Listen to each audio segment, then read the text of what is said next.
The girls involved in a robbery. Josh tells them, without a doubt, those are the two girls. With their identities confirmed, detectives search for the last known addresses of the two women. And what they discover is shocking. They lived in the same apartment complex where the murder happened. Detectives immediately head back over to the apartment complex to speak with Darshell and Rolanda. But when they knock on the door, a young man answers. He identifies himself as Jarvis Butts, Darshell's boyfriend. He says he lives at the apartment with Darshell, their baby, and Rolanda's boyfriend, Joseph.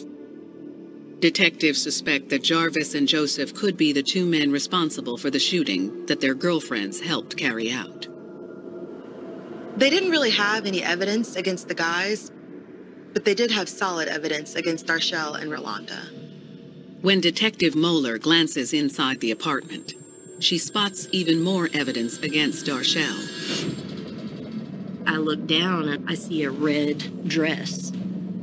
Josh mentioned that Darshell had been wearing a red and white floral dress. Detectives ask Jarvis for his girlfriend's whereabouts. I said, "Hey, is Darshell here?" And he said, "Yeah, she is." Jarvis calls for Darshell. And within moments, she approaches the door. When they first encounter her, she seems nervous.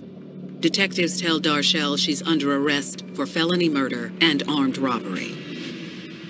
Because, the descriptions that McCarter gave, we were able to have a suspect in custody.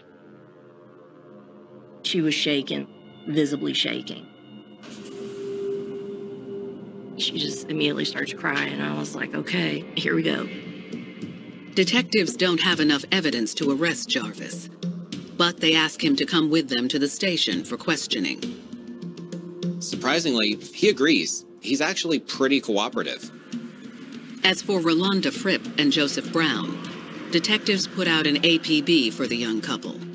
Rolanda and Joseph aren't home, and they don't know where they are. It's becoming increasingly obvious that all of these people are implicated in this murder. When detectives sit down with Darshell, she immediately shuts down any hopes for a confession. I would like to go ahead and speak with the lawyer because I know I didn't do anything. She doesn't want to tell them anything.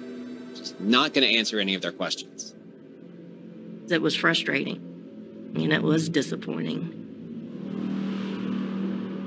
With Darshell remaining tight-lipped, detectives turn to her boyfriend, Jarvis.